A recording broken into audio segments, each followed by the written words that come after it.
Hare Krishna. Om Jnanatimirandasya Jnananjana-shalakaya Chakshurunmilitam Yena Tasmai Shri Gurave Namaha. Hare Krishna. So yesterday we were discussing about how there is no karma for devotees. So we have very try to discuss little briefly. We can go more deeper, but we will not do that. Maybe some other time, slowly we can dwell into the topic whenever comes.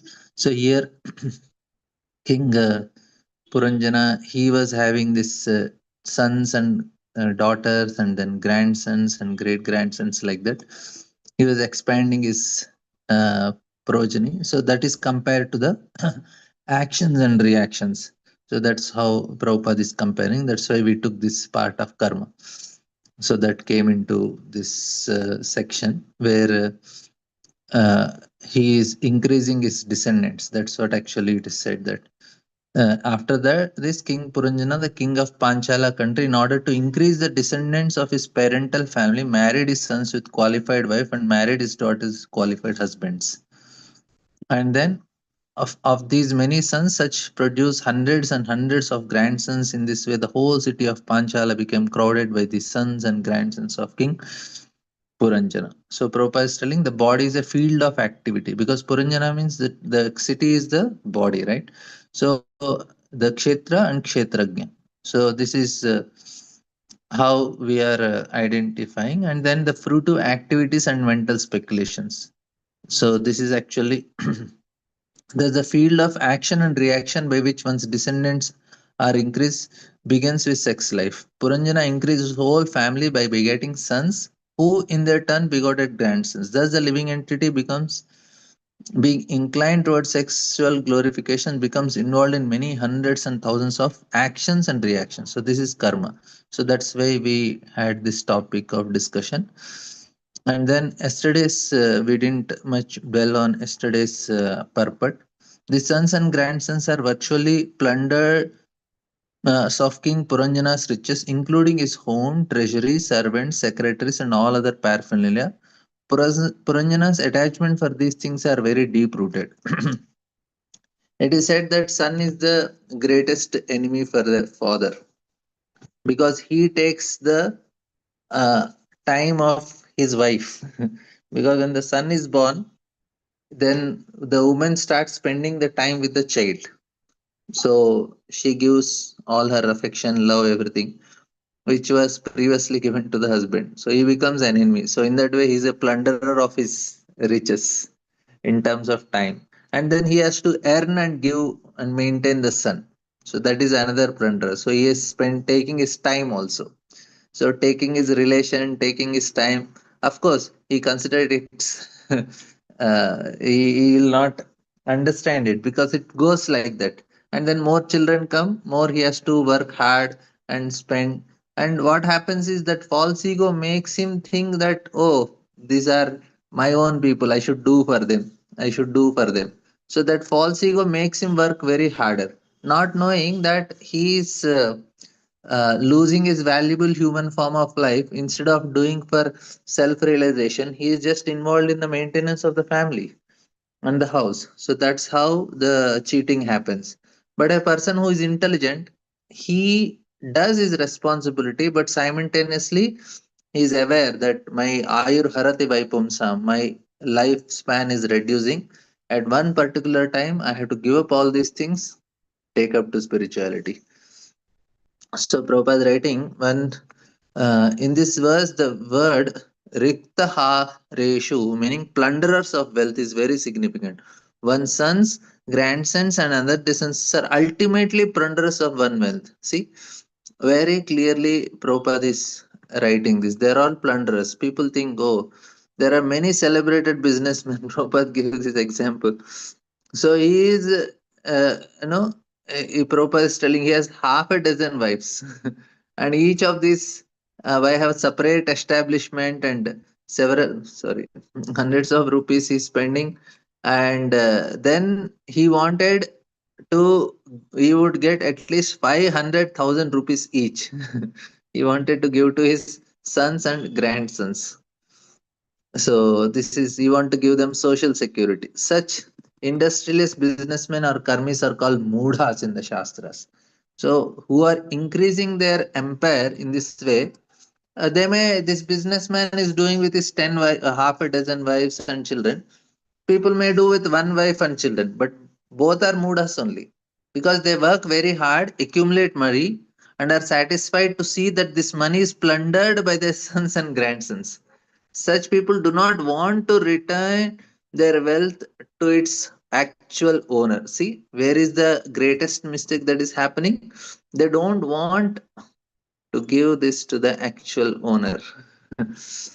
So, this is the greatest mistake they are doing. So, actually, as stated in Bhagavad Gita, Bhoktaram Ikyatapasam Sarvaloka Maheshwaram. So the only enjoyer is Krishna. Instead of giving that money earning to Krishna, you are giving to your family members. I know. Then you are cheating Lord, you will also be cheated.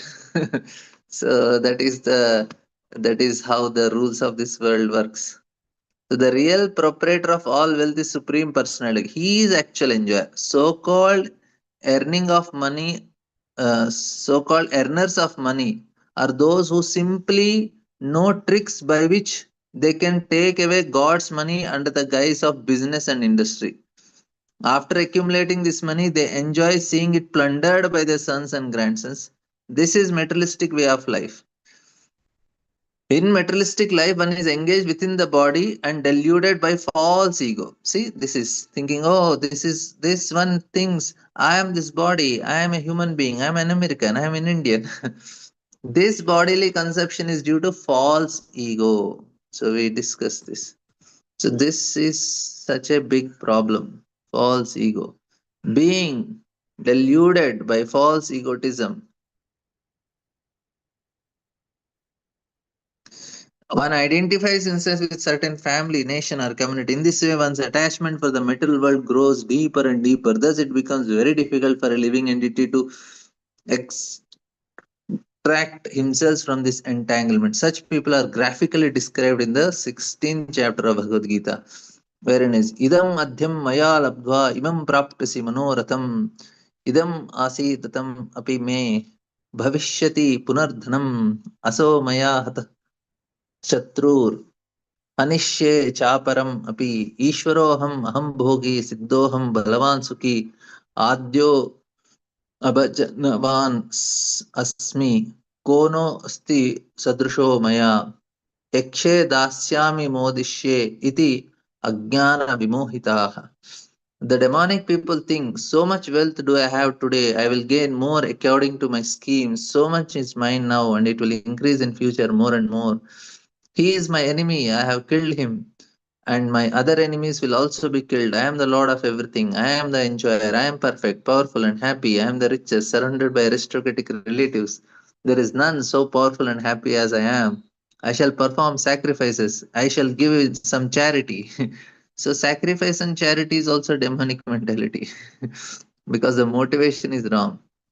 And thus I shall rejoice. In this way, such persons are deluded by ignorance. In this way, people engage in various laborious activities, and their attachment for body, home, family, nation, community becomes more and more deep rooted.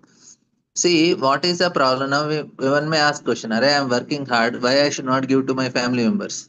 The point is, don't give everything to family members. It will be plundered. Better give something to Krishna, you will be saved at least. So that is the point. So the point is, giving family everything is, that is the greatest cheating we are doing for ourselves. Giving to family everything thing is cheating. Why? My energy is for Krishna. So some part of my earning should go to Krishna. No, actually everything go to Krishna, some part to family. So for Krishna. So this is how you should divide. So that's why it is said 50% to Krishna, 50% to family. So this is how the system was there previously. Now we may say 50% I cannot give, but something we should give to Krishna. Otherwise we'll be cheated, because this is anyway plundered, this is lost only. What you give for the family is lost, and this is gain. So we may not be able to see the gain, because why we are not able to see this loss and this gain? Because of false ego. What is a false ego? That I am the body, this is my family. But this is real ego, I am servant of Krishna. See, you are seeing the difference. Only when I get a proper identity, I'll work for Krishna. So this is all because of the false ego, which Prabhupada is mentioning in the purport here. So this is the false identification of people is making them do all sorts of nonsense. This is the problem here. So, so the next, actually, this is very nice. Prabhupada is giving such elaborate purports. The great says Narada continued, my dear King Prachni Parshad, like you, King Puranjana also became implicated in so many desires. Thus he worshipped demigods, forefathers, social leaders with various sacrifices, which were all very ghastly, because they were inspired by the desires to kill animals. So this is tamoguna activities. So in this verse, the great sage Narada disclosed the character of Puranjana as being described to give lessons to King Prachinibarshi. Actually, the entire description was figuratively describe the activity of King Prachinibarshi. In this verse, Narada frankly says, like you, Yata Bhavan, which indicates that King Puranjana is none other than King Prachinibarshad himself. Being a great Vaishnava, Narada Muni wanted to stop animal killing and sacrifice. He knew that if he tried to stop the king for performing sacrifice, the king would not hear him. Therefore, he described the life of Puranjana, but in this verse, he first discloses the intention, although not fully, he says, like you. Generally, the karmis who are attached to increasing descendants have to perform so many sacrifices and worship so many demigods for further generations and satisfy so many leaders, politicians, philosophers, and scientists to make things go on properly for further generations. This is a very deep point Prabhupada is telling. How now also everybody is worshipping all these people. Leaders are worshipped, politicians are worshipped, philosophers are worshipped, scientists are worshipped. For what? So that future generations live happy in this world. We want them to give more facilities, more these things, more those things. This is all no bogus. So-called scientists are very eager to see future generations will live very comfortably.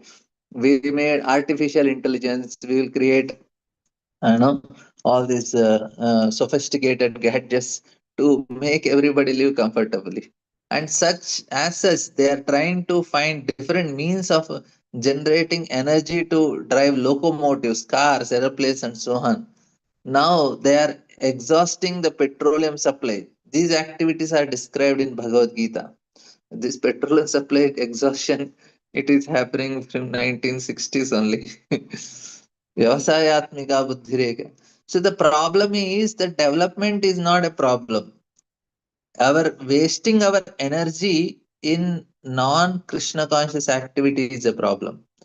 So we are not against any technological development. We are against people wasting their valuable life in activities which are not making them closer to Krishna. It's just actually those who are in knowledge of everything are determined to execute Krishna consciousness. See, this is what is important. We should be determined for Krishna consciousness because our energy is meant Krishna. But those who are rascals, mudas, sinners, dushkritina, lowest among mankind, naradama, and who are bereft of intelligence, maya aparata, and who took shelter in demonic way of life, are disinterested in Krishna consciousness. As such, they become implicated and take on so many activities. Most of these activities center around killing animals. Modern civilization is centered around animal killing. Karmis are advertised without eating meat. Their vitamin value or virtually will be reduced. So to keep oneself fit to work hard, one must eat meat, and to digest meat, one should drink liquor. And to keep a balance of drinking wine and eating meat, one must have sufficient sexual intercourse. To keep fit, to work hard, less like an ass. All these things are connected. Meat eating, intoxication, illicit sex, everything is to work hard like an ass. So this is three things are meat eating also, and intoxication also, and then illicit sex also. This is for these things. So why to live like an animal? These are the two ways of animal killing. One is in the name of religious sacrifice. All these religions of the world, except the Buddhist, have program for killing animals in place of worship. According to Vedic civilization, the animal eater are recommended to sacrifice a goat in the temple of Kali under certain restrictive rules and regulations and eat the flesh. Similarly, there are recommendations. So this is see important. If it is allowed, why there are restrictions? That means they want to reduce the eating. That's why there is restriction. Even in Christianity also, they say Friday you should not eat. Array, if meat is good on Thursday, why it is bad on Friday? Every day. Why the restriction is there? Simple, right? So the people have given up all these restrictions.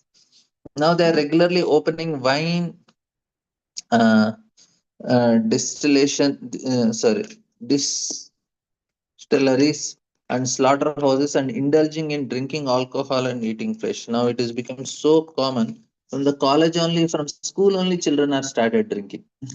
There are some nice parties. And a Vaishnava Acharya like Nardamani knows very well that persons engaged in such animal killing in the name of religion are certainly becoming involved in cycle of birth and death, forgetting the real aim of life to go home back to Godhead. Thus the great sage Narada, while instructing Srimad Bhagavatam to Vyasa, condemned Karma Kanda. So this is a very famous law. जुगुप्सितं धर्म कृतेनुशासित स्वभाव रक्तस्य महान व्यतिक्रमः यत् वाक्यातो धर्म इति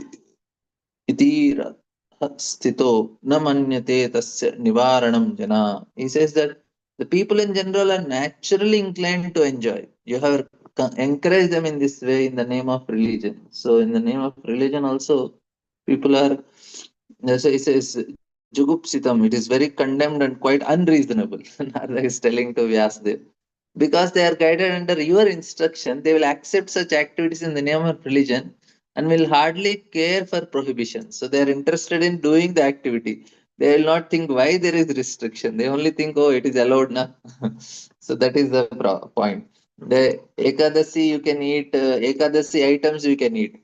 Now they will not think why Ekadasi we are not supposed to eat grape. That they will not think. They will think what all things we can eat on Ekadasi. That is the point. When you give some concessions for people, they will think of the concession. They will not think what is the reason why we should not eat on Ekadasi. They will think what all things we can eat on Ekadasi. So that is the point what Narada is telling here, Vyasa. So Sri Narada chastised Vyasa for complaining so many Vedic supplementary scriptures which are all intended for guiding people in general. Nardani condemned these scriptures because they do not mention direct devotional service. Under Narada's instruction, direct worship of Supreme Lord, as described in Srimad Bhagavatam, are set forth by Vyasadeva. The conclusion is that neither the Supreme Lord Vishnu nor his devotees ever sanction animal killing in the name of religion. So this is actually what Narada is telling. Now people do Ekadasi feast. Ekadasi is for fasting because that's what Narada became upset.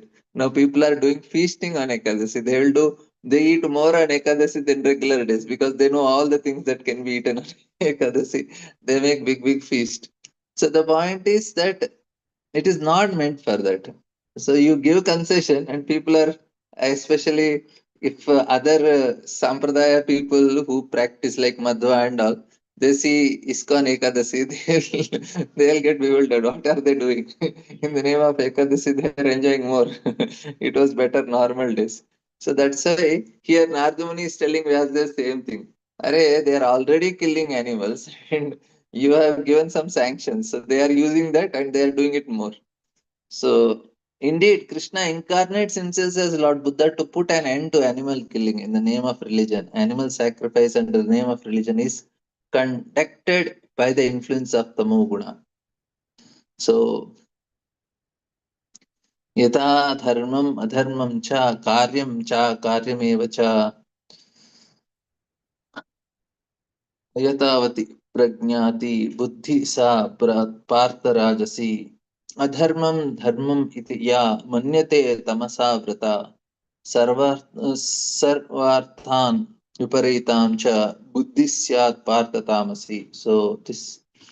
So this is tamoguna and rajoguna. Actual dharma is transcendental. So animal killing Prabhupada is so heavy on this because he's preaching to audience like that. So and then he says that yukte shevam pramattasya kutumbha sapta chetasa asheshat savak alo yo priya yoshitam. He says that thus King Puranjana, being attached to fruitive activities, karmakandya, as well as kin and kin, being obsessed with polluted consciousness, eventually arrived at, a, at that point not very much liked by those who are overly attached to material things. What is that? Old age, death. So in this verse, the word Priya Yoshitam and Apriya are very significant. The word Yoshit means woman and Priya means dear or pleasing. Death is not very much welcomed by those who are too much attached to material enjoyment, which culminates in sex. So, all these people, this is actually the reality of this world. We are all going to face this reality. To the degree we are attached to material enjoyment and to sex, to that degree we will be fearful.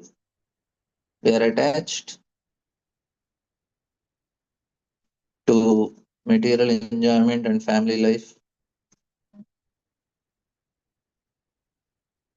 So we will be fearful. We are not like it, right? So there is an instructive story in this connection. When a saintly person was passing on his way, he met a prince, the son of a king, and blessed him, saying, "My dear prince, may you live forever." The sage next met a saintly person and said to him, "You may either live or die." Eventually, the sage met a brahmachari devotee and blessed him, saying, "My dear devotee, you may die immediately." Finally, he met a hunter and he blessed him, saying, "Neither live nor die." The point is that those who are very sensual and are engaged in sense gratification do not wish to die. Generally, a prince has enough money to enjoy his senses. Therefore, the sage said he should live forever. For as long as he lived, he could enjoy. But after that, he will go to hell. Since the brahmachari devotee was leading a life of severe austerities and penance in order to be promoted back to Godhead, the sage said that he should die immediately so that he need not continue to labor hard and could instead go back home, back to Godhead. A saintly person may neither live nor die, for during his life he is engaged in service to the Lord. After death, he will serve the Lord. Thus, his life and next are the same for saintly devotee. But for in both his service, he serves the Lord. Since the hunter lives a very ghastly life due to killing animals, since he will go to hell when he dies, and he is now also living a very sinful life. That's a problem. So now King Puranjana finally arrived at the point of old age. So this is the interesting part. So how he enjoyed his life and how he ended up in this situation. In old age, the senses lose strength. So this will all graphically explained in this chapter. Although an old man desires to enjoy his senses and especially sex life, he is very miserable because his instruments of enjoyment no longer functions. Such sensualists are never prepared for death. I have seen also this practically. There was a very famous producer and he was the actor also. He's very, very fabulously rich. And he was that time in 70s and he died in 80s, I think. So he's one of his relative grandson. He used to come to temple. So he was a devotee. He used to say that this old fellow, he used to get some young girls to his house. His wife also didn't mind. He thought, okay, old fellow, let him enjoy. but he was not able to enjoy it. He used to pay them, and this woman used to come to his house. I was thinking, Arey, why it is this? But here, this it's such a disgusting thing. But this fellow, you see how much miserable that person must be because he want to enjoy, he cannot enjoy. So before we come to that stage, we have to come out of that attachment only. So the pain will not be there. I want to enjoy, I cannot enjoy. Uh, so this is like we give another story of a boy who came to. He was working in some hotels. He came from village and he was working in Mumbai. He was working in a hotel, and he was very poor and he has to toil very hard to work very hard. And then slowly he was working in a hotel, and slowly he started his own hotel. And then he made a chain of hotels. He had few number of hotels around. And then he was telling that when I was working very hard, that time I was so much interested in eating vada pav. I wanted to enjoy this vada pav. That time I was not having money. But now I have money, I want to enjoy, but I have diabetes, I cannot enjoy. So you can see how this world is so miserable. This fellow has money, but he cannot enjoy. And that becomes so miserable. That's why, because the instrument of enjoyment no longer functions. Such sensualists are very never prepared for death. They simply want to live. And on the extent their life by and live on and extend their life by so-called scientific advancement. Some foolish Russian scientists also claim that they are going to make man immortal through scientific advancement. So there was some talk between Putin and the Chinese president Xi Jinping. So they were discussing how to prolong their life. I was thinking, these fellows, they want to control at this age. They are already in 70s. Better they retire and give opportunity for new people. No, they want to increase their lifespan and continue ruling. So under the leadership of such crazy fellows, civilization is going on. Cruel death, however, comes and takes all of them away despite their desire to live forever. This type of mentality was exhibited by Hiranyakashipu. But when the time was ripe, the Lord personally killed him within a second. Finish. So we should not go on living. We should not think I should continue like this. No, we want to come back to God. Let's serve Krishna peacefully. So this mentality to live for long and control, some may do for the kingdom, but some may do for the family. So we may not be the presidents of the countries, but we are trying to president of the family. Not good. After some time, give the responsibility to the people who are below us, and then happily retire. Take a peaceful life and enjoy chanting and serving devotees. So why to suffer unnecessarily, in this material world like this? O king, in Gandharvaloka, there was a king named Chandavega, under which there are 360 very powerful Gandharva soldiers. And this is who? Time. Time is figuratively described as Chandavega. So now the time is coming. So time we have discussed many times. Time is not just energy, it is the will of Lord. Time is called will of Lord. So that means everything that happens, Lord desire will come in the form of time. We should understand. Since time and tide wait for no man. Time is herein called Chandavega, which means very swiftly passing away. Time passes Ayur Harati Vaipumsa. Every rising and setting of sun, we are becoming closer to that. As time passes, it is calculated in terms of years. 1 year contains 360 days, and shoulders of Chandavega herein mentioned represent these days. Time passes swiftly. Chandavega's powerful soldiers of Gandharvaloka very swiftly carry away all the days of our life. As the sun rises and sets, it snatches away the balance of our life. Thus, as such, day passes, each one of us loses some of life's duration. So every birthday is actually not birthday. You're becoming closer to death. It is therefore said that duration of one's life cannot be saved, but if one is engaged. People enjoy their birthday till age of 40. After that, every birthday is painful. So, because they understand that I am becoming old. So it is painful after this certain age. Maybe some after 50 it is more painful. They understand I become old now. At least 40 they realize they are old now. So it is never a joyful after some age. They may celebrate it, they are calling for a party and all, but inside there is some fear will come if people are little intelligent. So Ayurharati vai pumsam. So the conclusion is that if one wants to make himself immortal, he should give up sense gratification. So this is we should not increase our karma. See, the point is any action not connected to Krishna, there will be another birth. That should be very clear for us. So all our actions should be in connection to Krishna so that we don't have another birth. So no karma. We don't want any. This is all karma part. So we should be fully activities directly connected to Krishna.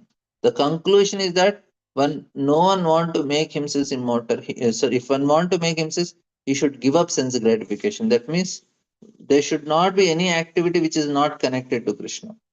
That is, any action not connected to Krishna is sense gratification, right? So by engaging oneself in devotional service, one can gradually enter into the kingdom of God. So that is the solution. The marriage and other illusory things are sometimes called Gandharvas. So what is marriage is illusion. Our losing one's lifespan is taken as advancement of age. This imperceptible passing away of the days of life is figuratively referred to it in this verse as Gandharvas. As explained later, verse, such Gandharvas are both male and female. This indicates that both men and women lose their lifespan imperceptibly by the force of time, which herein is described as Chandavega. So we should know that we are increasing. We should not accumulate things which will be very problematic. So two things we should do. We should have taste, detachment from material pleasure, detachment also, higher taste also, and also we should not know sense gratification and fully with Krishna. So this is actually how we have to spend our time. Otherwise, we'll have problems. Along with Chandavegas, there are many female Gandharvas, as there were soldiers, and all of them repetitively plundered all the paraphernalia for sense enjoyment. That means senses are becoming weak. The days have been compared to the soldiers of Chandavega. So the days are soldiers of Chanda. Night is generally a time for sex enjoyment. Days are considered to be white, night are considered to be black. From another point of view, these are two kinds of nights, black nights and white nights. All these days and nights combined pass away our span of life and everything we manufacture for sense enjoyment. Finish. Material activity means manufacturing things for sense enjoyment. So, so what scientists are doing, this is they are doing, working very hard. Material activities where all this AI advancement, all the technologies, manufacturing things for sense enjoyment. Scientists are uh, conducting research to find out how we can satisfy our senses more and more elaborately. In this Kali Yuga, the demonic mentality is employed in manufacturing various missions to facilitate the processes of sense gratification. Very Prabhupada is so heavy. There are many missions for ordinary household activities. There are missions for washing dishes, cleaning the floor, shaving, clipping hair. Today, I went to Prabhupada quarters. You will find a machine where hair cutting machine is there. That time also it was running on battery. I was thinking in 1970s Prabhupada was having this. So today everything is done by machine. Prabhupada didn't know. Artificial intelligence didn't come by that time, but still Prabhupada is. All these facilities for sense gratification are described in this verse as Sarva Kama Vinir Mitam. The time factor, however, is so strong that not only in one lifespan, that our span of life being expanded, but all the missions and facilities gratification are deteriorating. Therefore, in this verse, the word vilu panti, plundering is used. Everything is being plundered from the very beginning of our life. So it grows for some time, but after that it flunders. Maras, after 35, everything starts coming down. the the peak comes till the age of 30, everything grows. After that, it don't grow. It maintain for some time, and then it starts going down. This plundering of our possessions and lifespan begins with the day of our birth. One day will come when the death will finish everything and the living entity will have to enter another body to begin another chapter of life. Again begin the cycle of material sense gratification. Prahlad Maharaj describes punah punah charvita charvanana. Material life means chewing the chewed. We discussed this. Actually, if we know we have enjoyed all these things, then we will get disgusted because we don't remember. Unfortunately, we are still again trying the same thing. That is another problem for us. Prahlad Maharaj described this process. So, in different types of bodies, the living entity enjoys various senses, and through creating various types of facilities, he chews the chewed.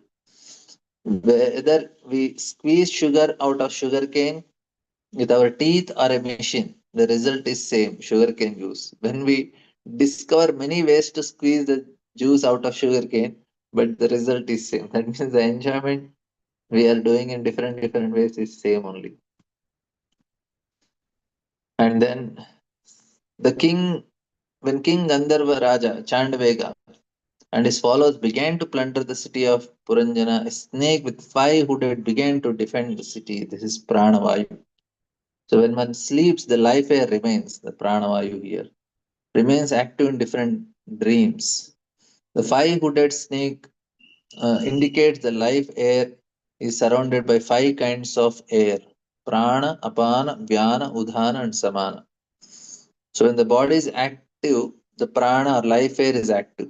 Up to the age of 50, one can actively work for sense gratification. But after the 50th year, one's energy decreases. Although one can, with great strain, work for 2 or 3 more years, perhaps up to 55 years. Thus, the 55 year is generally taken by government regulations as the final year for retirement. The energy which is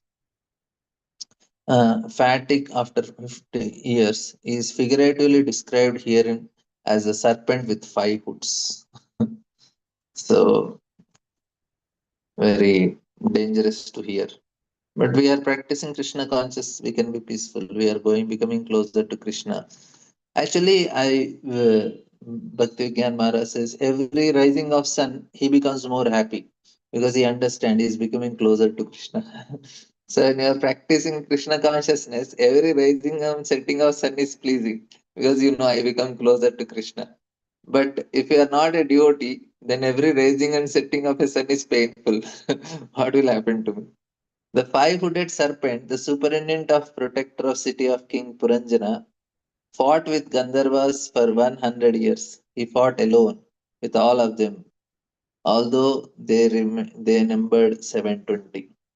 So 630 days and 630 nights, total 720 Chandavegas. One has to fight these soldiers throughout one's lifespan, beginning with birth and end with death. This fight is called the struggle for existence. Despite the struggle, however, the living entity does not die. As confirmed in Bhagavad Gita, living entity is eternal. Na jayate mrite va kadachan. So, actually, the living entity does not take birth nor die, but he has to fight with the stringent laws of material nature throughout the entire span of his life. he must also face different kinds of miserable condition. Despite all this, the living entity, due to illusion, thinks that he is well situated in sense gratification. How many? Actually, Prabhupada is not repeating anything. He's telling every time new point. People feel that no, it is repetitive. No, Prabhupada every has time has a different realization to share, and that is very important. When we hear like that, we start relishing what Prabhupada is telling, and we feel more encouraged to become detached from this metal load because he had to fight. So this is needed for relishing the 10th canto, the Krishna's pastime. This is how the progressively Sukadeva Goswami is taking us to the 10th canto, where when we go to Krishna, we are completely free from all these desires to enjoy. Otherwise, directly go there, then the attachment still is there, then we'll not be able to release properly.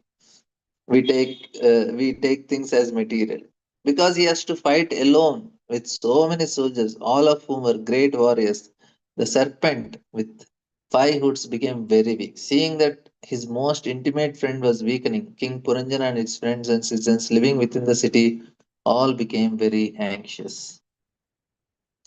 So the living entity resides within the body and struggles for existence with limbs of body which are referred to here in the citizens and friends. One can struggle alone with many soldiers for some time, but not all of them. The living entity within the body can struggle up to a limit of 100 years with good luck, but after that, it is not possible to prolong struggle. Some people live long, but what is the use? Thus, the living entity, if he is not practicing Krishna consciousness, after 60 years now, you cannot enjoy also. It's struggle only to survive. What is the point? Senses are weak, you are just living like that. You cannot enjoy the senses also, and your mind is not focusing on Krishna also. If somebody is Krishna conscious, even if he is living long, that's not a problem because he is just chanting whole day and no, just some simple food item, no need of any sense gratification, whatever little simple khichdi is sufficient for him, and he is just chanting the holy name and relishing katha, relishing holy name. He can live even if he lives longer. Also, it is beneficial for the society. Just by his darshan, others will get purified. But he's old and he's not devotee. What is the value? And he does not have any wisdom to share with the society also. What wisdom he will say? Because he did sense gratification. He will not have any realizations. It's all old age is such a problem if somebody is not devotee. Thus the living entity submits and falls victim. Bhaktivinoda Thakur sings, Vriddha Kala Alo Sapa Sukha Bhagala. So when one becomes old, it becomes impossible for enjoying material happiness. Generally, people think that religion and piety come at the end of life, and at this time, one generally becomes meditative and takes to some so called yoga process to relax in the name of meditation. Meditation, however, is simply a fierce for those fairest for those who have enjoyed life in sense gratification. This is we have discussed also. Maybe tomorrow I will tell again on this point. Why, even if people are doing meditation, you do want it, as described in the sixth chapter of Bhagavad Gita, Dhyana Dharana is different subject matter that one have to learn from the very youth. That's why actually this we will discuss tomorrow. To meditate, one must restrain himself from all kinds of sense grad. Unfortunately, meditation has now become fashion for those who overly addicted to sensual things. Such meditation is defeated by the struggle for existence. Sometimes such meditative process pass in transcendental meditation. King Puranjana, the living entity, being thus victimized by the hard struggle for existence, took to transcendental meditation with his friends and relatives. So Prabhupada is making a fun of it. Okay, thank you all very much. Any questions, comments?